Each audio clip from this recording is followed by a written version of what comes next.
everybody. How are you all doing? Hope you had a good weekend. Yes, it is Monday, isn't it? I really don't know what day it is. But here we go. Moyse number 2, 24 studies. We were meant to do this on Friday, but we had quite a lot of questions, so it's got pushed to today, which is fine. And we can spend a little bit more time on it as well. So these are the 24 studies. As you can see, my copy is well used. And these are really good.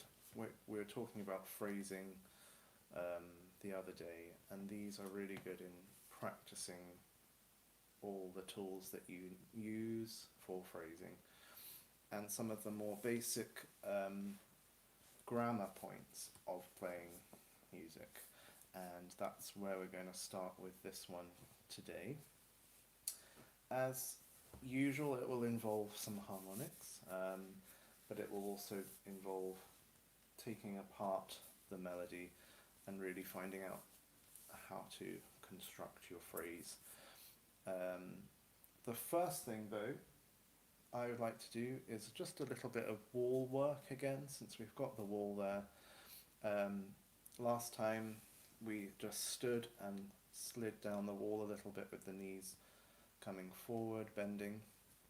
This time we're going to keep the contact of the bum against the wall here, but we're going to slightly lean forward after bending the knees so that we are hanging from the wall and really feeling the release in the jaw, particularly the release in the stomach where we hold, and anywhere else that we feel tension. We also feel how much space we have at the back as well to breathe. So I'm just going to talk you through at the wall. So hopefully you can still hear me. The feet are pretty close to the wall. Contact of the bum and the upper back, the shoulder blades, and keep those contact points, and then just send the knees forward, slide down, okay? And then just feel the ground supporting you there, and slowly, without your head going forward like this, but just bring your back, the top back, off the wall. So you keep the contact of the bum, but you just lean forward slightly from the hips. Okay? And then from there, your arms can really swing. So feel those swinging. And you keep your torso length, so you don't collapse here. But you keep that. So even if you're off the wall, you still have that alignment here. Okay? Then feel how released you can be in the stomach, so you're not having to hold here to stand up. Just let that sort of hang as well. So you've got the gravity just pulling that there. You've got the arms swinging. And then you just come back to the wall, back with the shoulders, and then slide back up again. And when you slide back up, careful that your knees don't lock as you go up. Keep them slightly unlocked. Okay, so let's just do that one more time, just sliding down, and remember to breathe all the way through. Just breathe out, breathe in, and then just come off the wall, keeping that contact with the bum there, and breathe out, swing the arms, breathe in, feel the space that you've created near the back there. Really fill that space with air. And back you go. And slide back up. And so if you bring your flute to that, and we're going to play an A with the sound that we want for this study. Okay, so whatever you feel that is, A minor. For me, it's something quite soft and typically French, so something like Forêt Pavane. But let's just try from that Alexander technique calls it the monkey. So you're just hanging here, put your flute down, keep your height, bring your flute to you, and let's just play an A from there.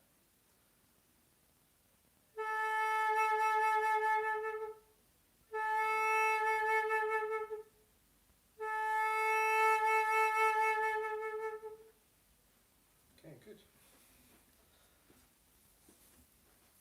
So you can try that out and let me know how you get on with that. I'm not an Alexander technique teacher, I have to say that, but that is something that I do anyway. I take lessons with Alexander technique teachers, and that thing is called the monkey, and it really releases everywhere for the breath to be its best. And then when you play in that position, you can actually make some of your best sound there. Okay, so yeah, getting the type of sound for this study, we can think of other pieces that are in A minor. So for example, Bach Partita, the Saraband, you could just play a little bit of that.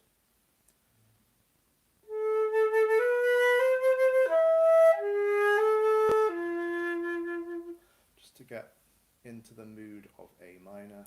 Or there's other ones, you could try Gobert Madrigal.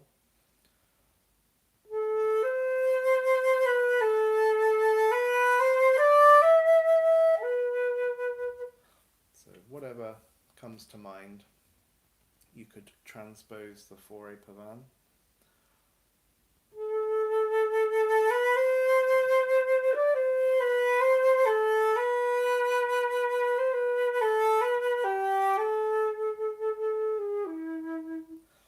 And then you've got the sound that you want to create for this one. Okay, so some of the basic principles here. We have, it's in 3/4, so we need a slightly stronger first beat than the 2 and the 3. So we need to practice coming away for the higher notes there. And also when it drops down from a beat 1 to a beat 2, just at the end there, the E to the E. Careful not to honk out the low E, because it's a weak beat. So we need to practice going in both directions, but getting softer. And the technique involved there will be, of course, using your lower lip and jaw to direct the air up and down. So we're blowing down for louder and aiming the air up as we get softer. So let's just practice the first notes of the study, and we're going to hold it as a dotted minim or a dotted half note. So we've got A, G, up there, okay, and then it keeps going B, D, etc. Okay, so let's try that.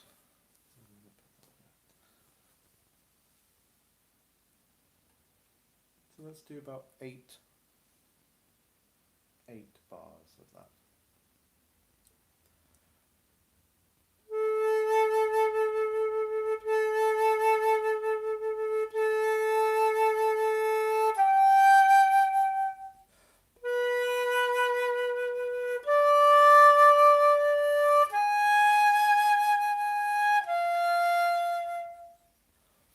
Okay, so let's just try that again. See if you can, when we've got these repeated A's, that we can connect those as well. And also develop. So we've got one A, another A, and then the last A. So it develops the phrase to the last A.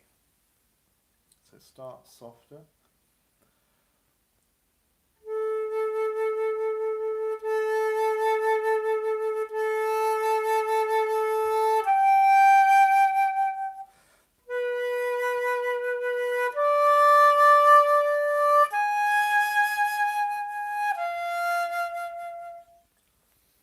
So on each note we're getting slightly softer, so it's like a little bell sound, bell tone. And so we're going down and up with the lips.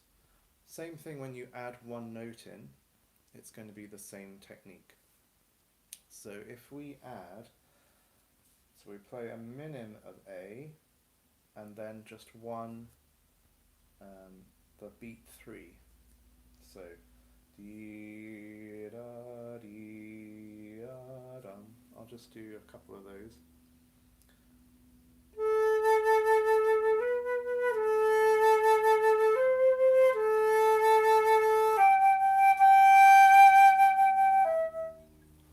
Okay, so same technique that we did with just one note, but you move your fingers to create the third beat each time.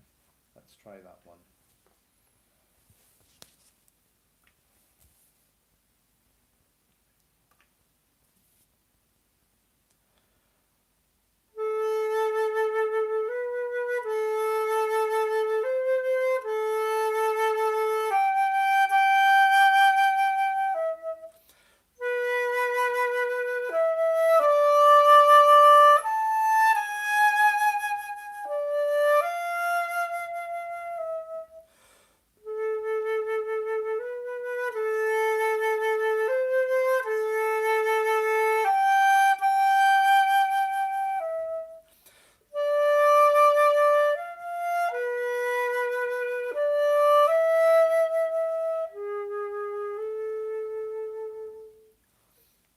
So that's the second stage of practicing this one. And just to work on that a little bit more, let's go up chromatically with that rhythm from the A. So we'll do.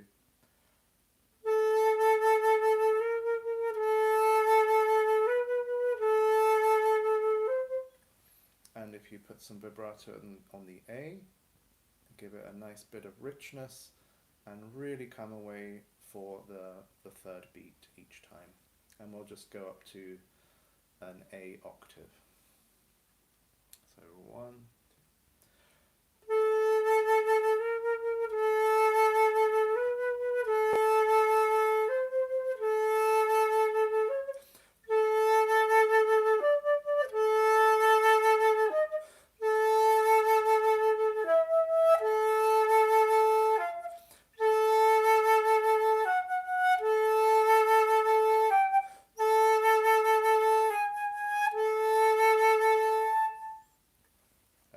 And let's do the opposite way, so starting on the top A and coming chromatically down, still softer on the beat 3.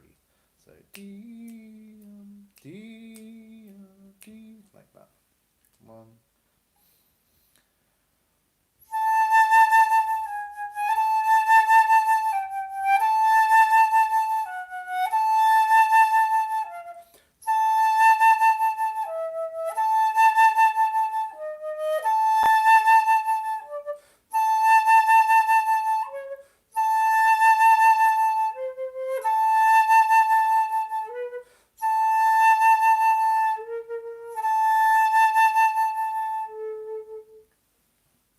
Okay, so that's the first beat and the third beat. Let's do the other rhythm, which is going to be the first beat and the second beat, and hold the second one for 2. So the first couple of those would be.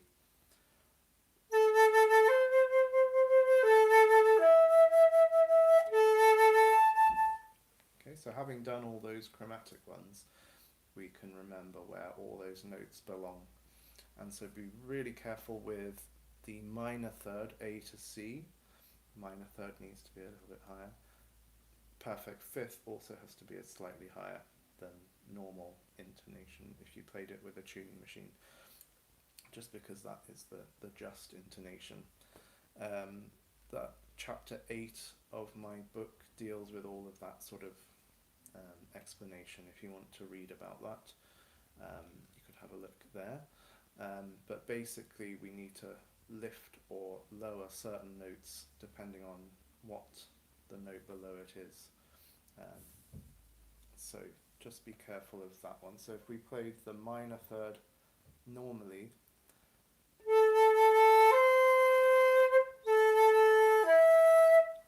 those are flat sounding because they, compared to the A, they're not high enough. Maybe with a tuning machine they come out in tune, but because of the A there, we have to raise them.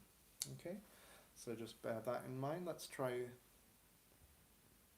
beat 1 and beat 2 for 2 beats. And we'll do the whole study like that.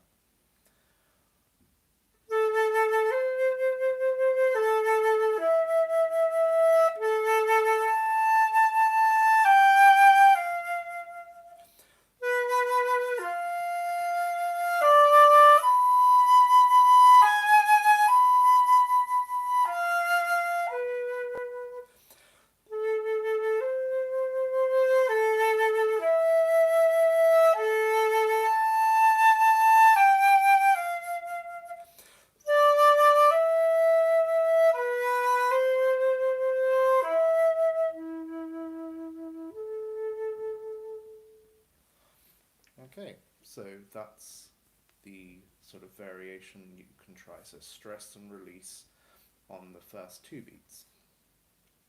An exercise to extend that would be, you could use harmonics. So if we play thinking in 3/4, let's try it on an E harmonic.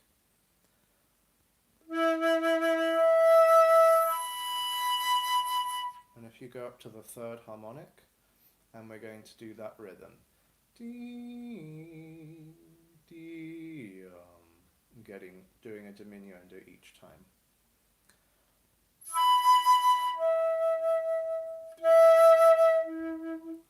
We try that together.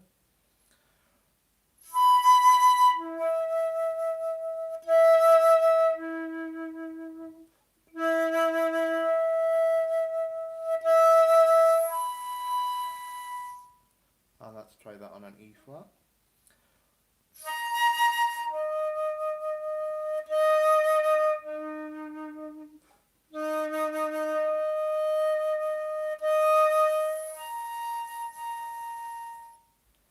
Good, and one more on D.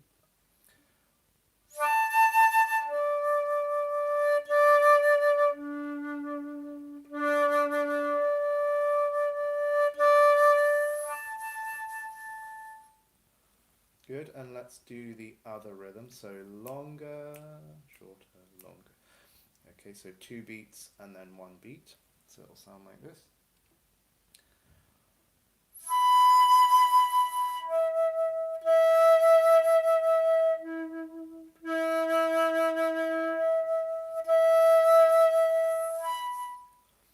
And this is also good to do the repeated notes in a quicker amount of time. So we've got da, ya, da. So make sure there's the connection of the repeated note, but it's still clear. So down, up with the air stream. Let's try that together. 1, 2.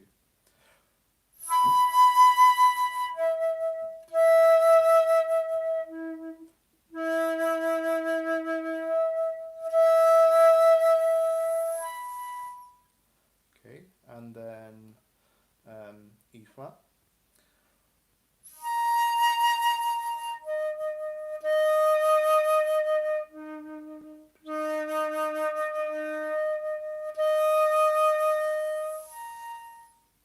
And last one, D.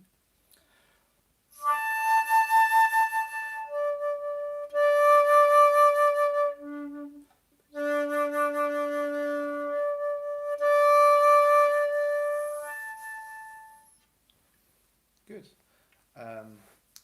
Hello. So you can practice that, and you can also practice the variation in that way. You could do 3 notes on each harmonic, for example.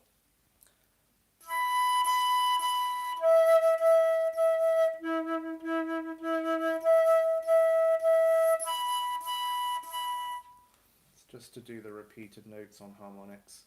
You really hear whether your airspeed's going fast enough. Otherwise, it's going to skip down to a lower harmonic. Okay, so try all of those variations when you play it, and then when you come to play the actual study, it will be a lot easier. Hi there. So let's try now the whole thing, thinking of coming away for beats 2 and 3, developing the phrase towards the 3rd and 4th bar, and making sure that even when it drops on a 2nd beat that we still lift the air so that we don't get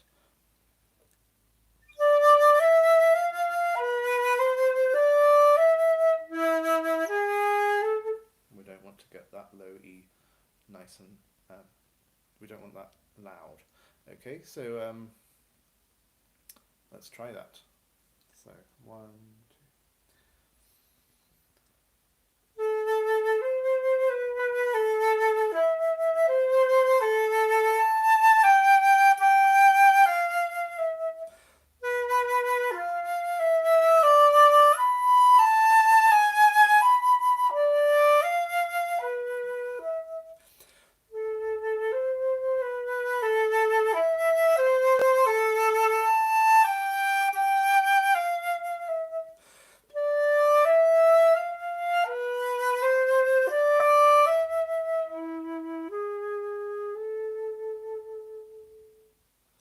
Good, and especially at the end of the whole thing, make sure you're still following through with the lower lip so that the pitch doesn't drop on the low A.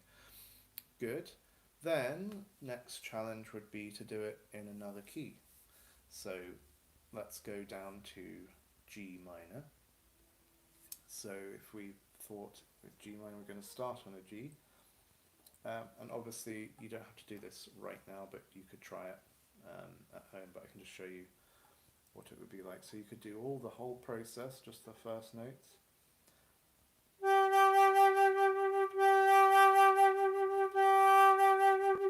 And then we do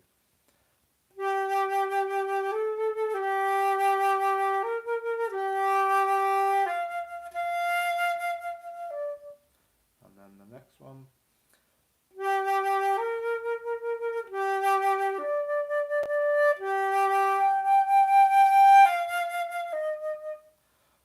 And then put all the notes together.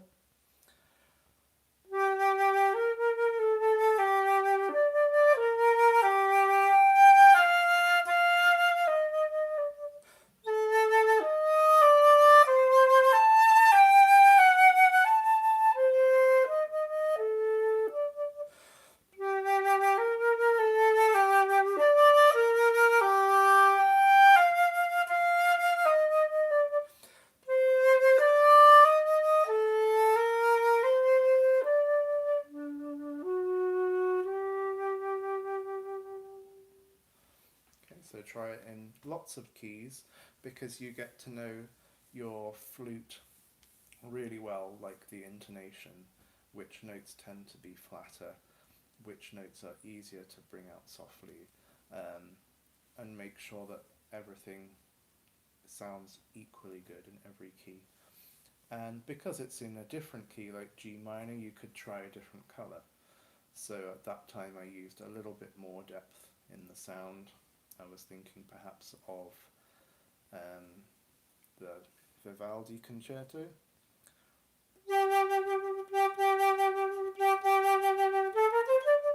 The la notte, whatever however you pronounce it.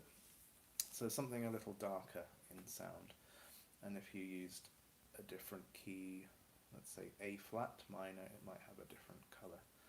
So experiment playing in different keys with different colours, but keep that sense of meter all the time, so that you're not bringing out notes which shouldn't be stressed. And that's really why Moyse wrote it this way. You can see by the contour of the melody, he's always putting the higher note at the beginning on a weaker beat, just to sort of practice not bringing that out so much. Yeah, and just enjoy how you develop a phrase. So I was doing it mostly with dynamic, thinking of getting louder.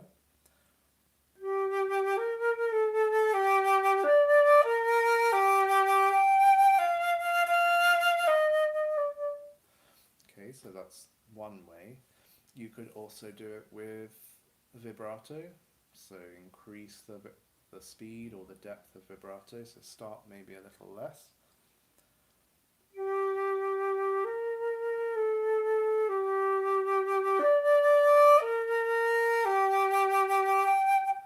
For example, I'll just slow it down so you can hear the increased vibrato. And yeah, that's another way. Or you could change the color to show different harmonies as well. So if we go back to A minor,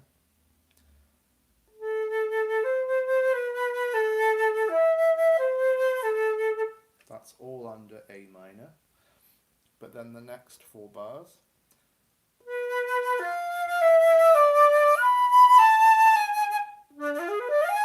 it's more of a diminished chord there, so it could have a slightly darker quality, and then it comes back to A minor, and he shows that with the dynamic. So you could think of dynamic as color or dynamic as character, not just literally this is piano, this is mezzo forte, and that gives you another tool to develop your phrases. If anybody has any questions, I'm happy to answer those, but I think that's probably a good place to stop, and you can try out those things and just let me know how you get on with it, and if you have questions about it, I can answer them either tomorrow or on Friday, when we have the Friday Flute Fix, which is just Q&A basically. So we've got Moyse today. It will be, we also have Don John number 3, the Etude, Poulenc Sonata, it's coming up, and tomorrow is going to be about intonation again, but in more detail, more exercises for intonation tomorrow. So yeah, I hope to see you at some of those warm-ups. Have a good day.